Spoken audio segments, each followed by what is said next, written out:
নমস্কাৰ শাওণ মাহৰ অন্য এটা ভিডিঅ'লৈ আপোনালোকক স্বাগতম জনাইছোঁ যোৱাটো ভিডিঅ'ত আপোনালোকক মই শাওণ মাহৰ ব্ৰতৰ কথা কেনেকৈ পালন কৰিব লাগে কেনেকৈ পালন কৰিলে আমি আমাৰ পজিটিভ এনাৰ্জিখিনি আমি সোনকালে পাব পাৰোঁ এইখিনি কথা মই যোৱাটো ভিডিঅ'ত কৈছিলোঁ আজি ক'ম যে শাওণ মাহৰ ব্ৰত অৰ্থাৎ পূজা পাতলখিনি কেনেকৈ কৰিলে আমাৰ সিদ্ধিত লাভ হয় বা আমাৰ শিৱ বাবা সোনকালে সন্তুষ্ট হয় বা আমাৰ পূজা পাতলখিনি শুদ্ধভাৱে হয় যে আমি শাওণ মাহত পূজা পাতল কেনেকৈ কৰিম এতিয়াতো আমি ব্ৰতৰ কথাখিনি গম পালোঁ যে ব্ৰতটো আমি শুদ্ধভাৱে কৰিলোঁ যদিহে পূজা পাতলখিনি ভুল হৈ থাকে আমাৰ সেই শাওণ মাহটো অথলে যাব সেইকাৰণে ক'ব গৈছোঁ যে শাওণ মাহৰ পূজা পাতলৰ বিষয় এতিয়া আমি কি কৰিম শাওণৰ যিহেতু আমি গোটেইকেইটা দিন অৰ্থাৎ শাওণ মাহৰ গোটেই মাহটো আমি পালন কৰিম আৰু যোৱা ভিডিঅ'টোত ক'লোঁ যে প্ৰথম দিনাখন আমি সংকল্প ল'ব লাগিব আৰু আমি সিদিনাৰ পৰাই পূজা ষ্টাৰ্ট কৰিম যদিও আমি গোটেইকেইটা দিন শাওণৰ পূজা পাতল বা আমি মন্দিৰ দৰ্শন কৰিব নোৱাৰোঁ তথাপিতো আমি কি কৰিম শাওণ মাহৰ সোমবাৰকেইটা আমি সম্পূৰ্ণৰূপে উপবাসে থাকিম আৰু আমি পূজা অৰ্চনা সোমবাৰকেইটা দিন কৰিমেই বাকীকেইটা দিনো কৰিব লাগিব আৰু এতিয়া মই নিয়মৰ কথা কৈছোঁ যে পূজা পাতলখিনি কেনেকৈ কৰিম শাওণ মাহৰ প্ৰথম কথাটো গুৰুত্ব দিবলগীয়া প্ৰথমটো নিয়ম হৈছে আমি শাওণৰ প্ৰতিটো দিনতে আমি কি কৰিব লাগিব ব্ৰহ্ম মুহূৰ্তত উঠি পেলাই স্নান কৰিব লাগে কিন্তু এতিয়া ব্ৰহ্ম মুহূৰ্তত উঠাটোতো সম্ভৱ নহয় কাৰণ এতিয়া সকলোৰে কৰ্মব্যস্ততা আৰু এই কৰ্মব্যস্ততাত ৰাতিপুৱাই উঠি পেলাই গা পা ধুই পেলাই এইটো অকণমান বৰ্তমান সময়ত যদি উঠিব পাৰে খুবেই ভাল কিন্তু উঠিব নোৱাৰিলেও ব্ৰহ্ম মুহূৰ্ত হৈছে সূৰ্য উদয় হোৱা সময়খিনিয়ে এতিয়া সেইখিনি সময়ত সকলোৱে উঠাটো খুব সম্ভৱ নহয় তথাপিতো আপোনালোকে ৰাতিপুৱাই উঠক যেতিয়াই উঠি পেলাই আপোনালোকে বিচনাৰ পৰা উঠি গা ধুৱক গা ধুই উঠি পেলাই এতিয়া মই সোমবাৰৰ নীতি নিয়মৰ কথাখিনি ক'ব গৈছোঁ যে উঠি পেলাই আপুনি কি কৰিব সেই যে মন্দিৰৰ বা থাপনাৰ য'ত আপোনালোকে পূজা কৰিব য'ত আপুনি শিৱৰ আৰাধনা কৰিব সেই ঠাইত বাঁহী ঠাই অৰ্থাৎ সেইখিনিতো আগদিনাখনেই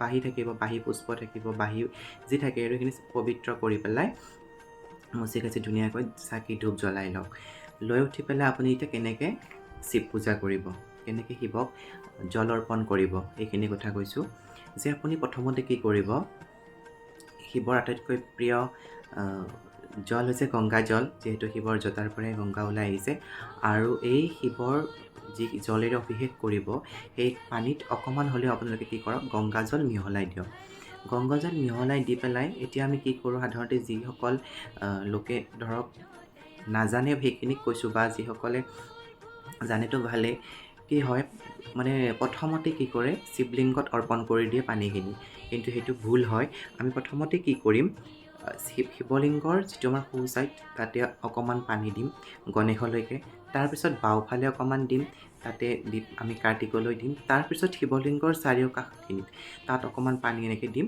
আৰু দি উঠি পেলাইহে আমি কি কৰিম শিৱলিংগত সেই জল অৰ্পণ কৰিম শিৱলিংগত জল দিলোঁ তাৰপিছত শিৱলিংগত সকলোৱে জানে শাওণ মাহত সকলোৱে যায় মন্দিৰত সকলোৱে দিয়ে সেইটো হৈছে শুদ্ধ গাখীৰ অৰ্থাৎ গৰু গাখীৰ আমি কি কৰিম সেই শিৱলিংগত অৰ্পণ কৰিম ইয়াতে এটা ভুল হৈ থাকে মানুহৰ সেইটোও কৈ দিছোঁ মই যে কি কৰে বহুতে মন্দিৰত যায় সোমবাৰে শাওণৰ সোমবাৰ আৰু কি কৰে ঘৰৰ পৰা প্লাষ্টিক বটলত কি লৈ যায় গাখীৰ লৈ যায় নিব লাগিব গাখীৰ প্লাষ্টিক বটলতেই নিব লাগিব কিন্তু তাৰ উপৰি কি কৰিব আপোনালোকে যিসকলে এইটো ভুল কৰি আছে এইবাৰৰ পৰা এটা কাম কৰিব আপোনালোকৰ সেই প্লাষ্টিক বটলটোৰ লগত এটা তামৰ এটা কি কৰিব পাত্ৰ লৈ যাব নি উঠি পেলাই সেই গাখীৰখিনি আপুনি সেই তামৰ পাত্ৰটোত লৈ পেলাই পানীখিনিও তাত লৈ পেলাই কি কৰিব সেই শিৱলিংগত আপোনালোকে ঢালিব ঢালাৰো এটা নিয়ম আছে বহুতে কি কৰে ওপৰৰ পৰা এনেকৈ থিয় হৈ পেলাই মানুহৰ ভিৰ থাকে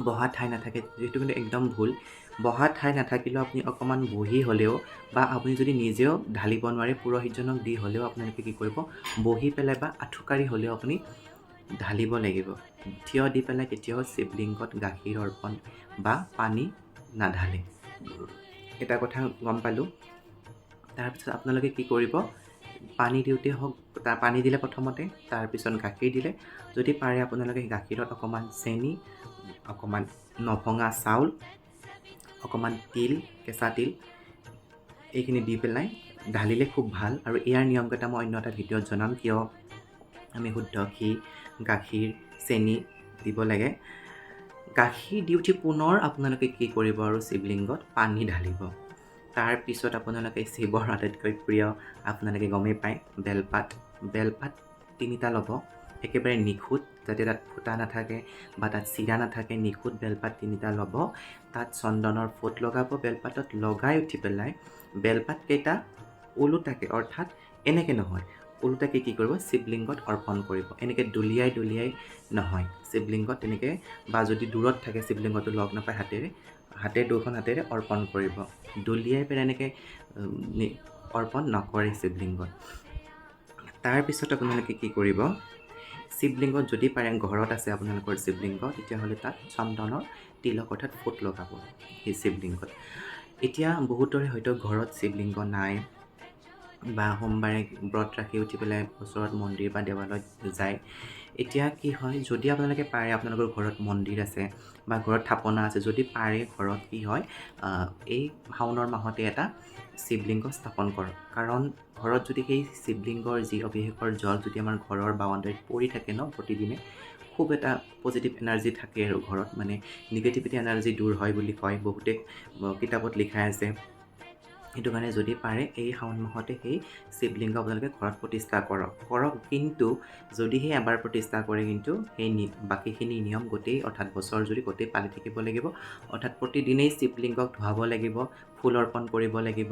এতিয়া ফুল বুলি কোৱাৰ লগে লগে শিৱৰ আটাইতকৈ প্ৰিয় ফুল, বেলপাত দিলোঁ আমি, প্ৰিয় ফুল হৈছে ধুতুৰা, আকন ফুল, দুৰুং ফুল আৰু কৰবী ফুল। এই ফুলকেইটা আমি কি কৰিম, অৰ্পণ কৰিম। তাৰে কোনোবা এটা ফুল হয়তো পাম আমি, এইটো সময় পায়। এই ফুলটো আমি কি কৰিম, শিৱলিংগত অৰ্পণ কৰিম। আৰু যিহেতু ঘৰত আপোনালোকে প্ৰতিষ্ঠা যদি কৰে, এইখিনি নিয়ম সম্পূৰ্ণ কৰি পেলাই কৰিব পাৰে। তাৰপিছত আপুনি কি কৰিব, শিৱক, অৰ্থাৎ সোমবাৰৰ দিনাখন একেবাৰে প্ৰিয়, অৰ্থাৎ প্ৰতিটো সোমবাৰে, যিহেতু এবাৰ 5টা সোমবাৰ পৰিব, এই 5টা সোমবাৰ পাছদিনাখনেই আপুনি কি কৰিব, শিৱ বাবাক ভোগ অৰ্পণ কৰিব। এতিয়া কি ভোগ অৰ্পণ কৰিব, সেইটো এটা প্ৰশ্ন।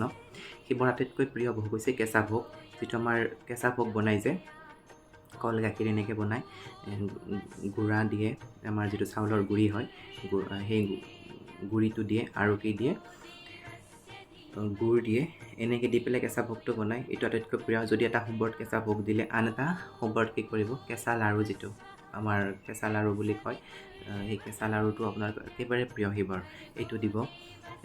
দি পেলাই সেই শৰাইখন, যেতিয়া আপোনাৰ দুপৰীয়া দিলে, দুপৰীয়া দি উঠি পেলাই সেই শৰাইখন কিন্তু দুপৰীয়া ভাঙি নানিব। সেইখন সন্ধিয়া ভাঙি পেলাই, সন্ধিয়া যেতিয়া সূৰ্য অস্ত যাব, তেতিয়াহে ব্ৰতটো সম্পূৰ্ণ হয়। সূৰ্য অস্ত নোযোৱালৈকে কিন্তু ব্ৰত সম্পূৰ্ণ নহয়। সূৰ্য অস্ত যেতিয়া যাব, তাৰপিছত সেই শৰাইখন ভাঙি আনক, ভাঙি আনি আপোনালোকেও গ্ৰহণ কৰক, ঘৰৰ দাঁতি কাষৰীয়া কাষৰ যোন মানুহ থাকে তাক মাতি আনিও দি দিয়ক। অকলে প্ৰসাদ কেতিয়াও গ্ৰহণ কৰিব নালাগে। তাৰপিছত আপোনালোকে কি কৰক, এই প্ৰসাদখিনি ভাঙিলে, তাৰপিছতহে আপোনালোকে কি কৰক, সিদিনাখনৰ সিদ্ধ ভাত, অৰ্থাৎ সাধৱা যিখিনি মহিলা আছে বা যিখিনি ছোৱালী আছে, তেওঁলোকে সেইদিনাখন কি কৰক, বহুতে কয় সিদ্ধ ভাতৰ লগত ঘিউ খাব লাগে। তেওঁলোকে, অৰ্থাৎ যিখিনি সাধৱা মহিলা আছে, ছোৱালী আছে, তেওঁলোকে কেতিয়াও ঘিউ দি ভাত নাখাব, অলপ হ'লেও তেল গ্ৰহণ কৰিব। আৰু সিদ্ধ ভাত খাব লাগে, যিহেতু আমি সাত্বিক আহাৰ গোটেই মাহটোতে খাম। সেই সোমবাৰৰ দিনাখনো আমি কি কৰিম, সিদ্ধ ভাত, তাৰপিছত এনেকৈ যি আৰু আলু আছে, কাচকল আছে, এনেকৈ যি খাওঁ আৰু তাৰপিছত আমি খাব পাৰোঁ। তাৰপিছতহে আমাৰ যিসকল বিবাহিত লোক, আৰু তেওঁলোকে কি, বিবাহিত বুলি নহয়, প্ৰত্যেক লোকে কি হয়, শিৱ পূজা কৰিলে অকল শিৱক নহয়, শিৱৰ লগতে শিৱৰ অৰ্ধাংগিনী পাৰ্বতী মা, অৰ্থাৎ কামাখ্যা মা, গৌৰী মা, তেওঁৰ পূজা কৰাটো খুবেই প্ৰয়োজনীয়। তেওঁক পূজা কৰিলে আৰু খুব সোনকালে ফলদায়ক হয়, খুব সোনকালে সিদ্ধি হয়, নিজৰ কৰ্মখণ্ডন হয়, তেওঁ প্ৰসন্ন হয়, যিহেতু শিৱ গৌৰী একেলগে শাওণৰ মাহত মৰ্ত্যত থাকে বুলি এটা বিশ্বাস কৰা হয়। আৰু যিহেতু এতিয়া শিৱ অৱশ্যে কি হয়, শক্তি অবিহনে শিৱ আধৰুৱা, অৰ্থাৎ শক্তি লাগিবই। শক্তি হৈছে পাৰ্বতী মা, আৰু সেই শক্তিক একেলগে শিৱ আৰু যদি আমি শিৱক একেলগে আৰাধনা কৰোঁ, তেতিয়াহ'লে আমি কি কৰিম, ওম হ্ৰিং হুৰং নম, ওম হ্ৰিং হুৰং নম, এই মন্ত্ৰ উচ্চাৰণেৰে আমি কি কৰিম, 108 বাৰ শিৱ বাবাক পূজা কৰিম। তেতিয়া আৰু খুব এটা মানে কি হয়, ভাল। অৰ্থাৎ যদি আমি এই মন্ত্ৰ উচ্চাৰণেৰে আমি যদি পূজা কৰোঁ শিৱ বাবাক, অৰ্থাৎ সোমবাৰৰ দিনাখন যদি আমি এই মন্ত্ৰটো গাই পেলাই আমি 108 বাৰ গাব পাৰোঁ শিৱৰ দেৱালয়ত হওক, কৰিবলৈ আপোনালোকে কেতিয়াও কি নকৰিব, মাটিত বহি বা পকীত বহি বা আঁঠুকাৰতে এনেই আঁঠুকাৰি পেলাই তেনেকৈ পূজা কেতিয়াও নকৰিব। তলত এখন হ'লেও আসন ল'ব। এতিয়া বেলেগ ধৰক দেৱালয়ত গ'ল, এতিয়া আসন নাই, তলত এডাল আপোনালোকে এডাল কিবা হ'লেও অৰ্থাৎ খেৰৰ নিচিনা বা কিবা এডাল কুটা হ'লেও ভৰিৰ তলত লৈ ল'ব। অৰ্থাৎ আসন নোহোৱাকৈ কেতিয়াও পূজা কৰিব নালাগে। আৰু সেই আসনৰ ৰং অৰ্থাৎ শিৱ পূজা কৰিলে সেই আসনৰ ৰং ৰঙাটো খুব ভাল। যদি ৰঙা নাথাকে হালধীয়া এখন কাপোৰ পাৰি লৈ হ'লেও সেই আসন পাৰি লৈ হ'লেও সেই পূজা কৰক, খুব ভাল।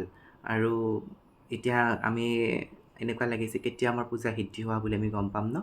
অৰ্থাৎ আমি পূজা কৰি আছোঁ যে আমাৰ হয়তো বহুতৰে যদি আগতে তেনেকুৱা হৈছে মোক কমেণ্ট আকাৰে জনাব।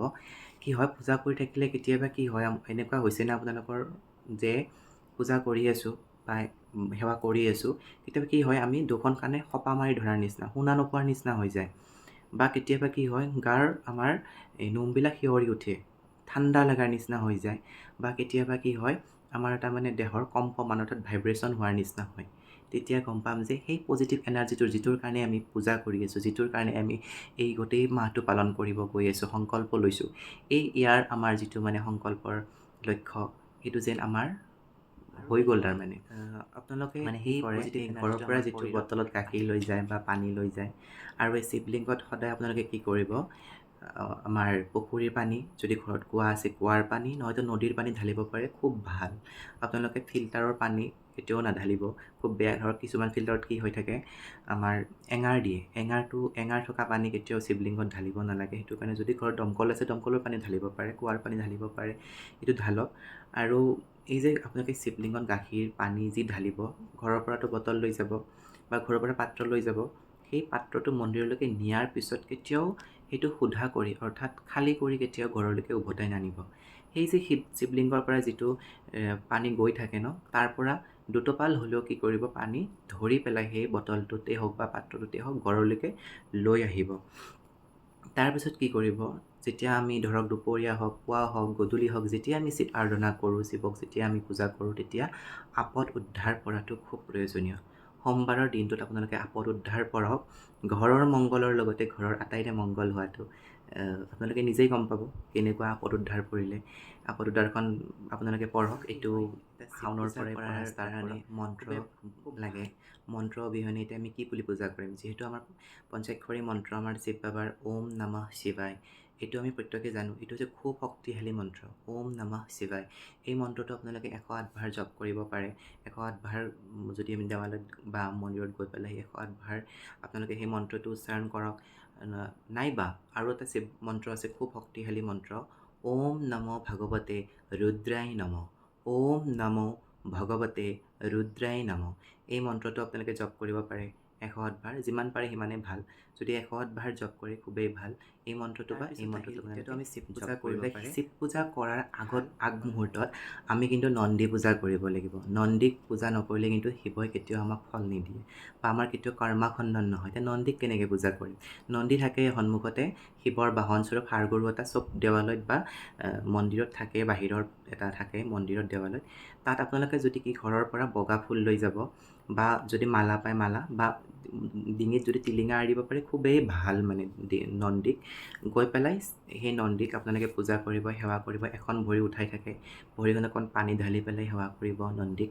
আৰু আপোনাৰ যি মনোকামনা, অৰ্থাৎ শিৱ বাবাক কেতিয়াও আমি খুজিব নালাগে যে মোক অমুক দিয়ক তমুক দিয়ক, কিন্তু সেই নন্দী বাবাক যদি আপোনাৰ ঘৰত কিবা হৈ আছে বা আপোনাৰ কিবা হৈ আছে, সেই কথাটো আপুনি কি কৰক, দুইখন কাণেৰে ধৰি পেলাই যাতে আপোনাৰ সেই যিটো মানে কোৱাৰ যিটো কথা যাতে আনে শুনা নাপায় বা আনে গম নাপায় আপোনাক কি কৈ আছে, কাণৰ অৰ্থাৎ বাওঁ কাণত। আৰু তেতিয়া কি কৰিব, কৈ থাকাতে যাতে বেলেগে শুনা নাপায় এইটো কথা মন কৰিব। আপোনাৰ সেই মনৰ কথাখিনি সেই নন্দীৰ কাণত আপুনি ক'ব যে যি হৈ আছে আপোনাৰ সেইখিনি কথা নন্দীক ক'ব। আৰু তেতিয়া নন্দীয়ে সেই কথাখিনি শিৱ বাবাক কয় বুলি এটা বিশ্বাস কৰে। আৰু এই নন্দী হৈছে শিৱৰ আটাইতকৈ প্ৰিয় ভক্ত, শিৱৰ বাহন। আৰু এই নন্দীৰ কথা মই পিছৰ ভিডিঅ'টোত ক'ম, নন্দী কোন আছিল, নন্দী কেনেকৈ শিৱ বাবাৰ প্ৰিয় ভক্ত হ'ল বাকী ভিডিঅ'ত। আৰু যদি আপোনালোকে মোৰ ভিডিঅ' চাই ভাল পাইছে বা অকণমান হ'লেও আপোনালোকে কিবা কামত আহে বুলি ভাবিছে আপোনালোকে, তেতিয়াহ'লে কমেণ্ট আকাৰে জনাব। যদি আপোনালোকে মোক উৎসাহ দিয়ে তেতিয়া মই ভিডিঅ' বনাবলৈ খুব এটা সাহস পাম। যদি মই এইখিনি নিয়ম পালন কৰি আছোঁ, মোৰ লগতে আপোনালোকেও কৰক। যিসকলে সনাতন ধৰ্মৰ শিৱ বাবাক বিশ্বাস কৰে তেওঁলোকে পালন কৰক। আৰু যদি ভাল পাইছে ভিডিঅ'টো চাইছে, যদি চাই ভিডিঅ'টো, তেতিয়াহ'লে এটা কমেণ্ট কৰি জনাব যে ভিডিঅ'টো চাই ভাল লাগিছে বা আৰু যদি ভিডিঅ' দিব লাগে বা নন্দী বাবা কোন যে কেনেকৈ পালন কৰিব শাওণ মাহৰ অন্য আৰু কি কি নিয়ম আছে মই দিবলৈ চেষ্টা কৰিম আজিলৈ এইখিনিয়ে ধন্যবাদ জয় সদাশিৱ জয় মা কামাখ্যা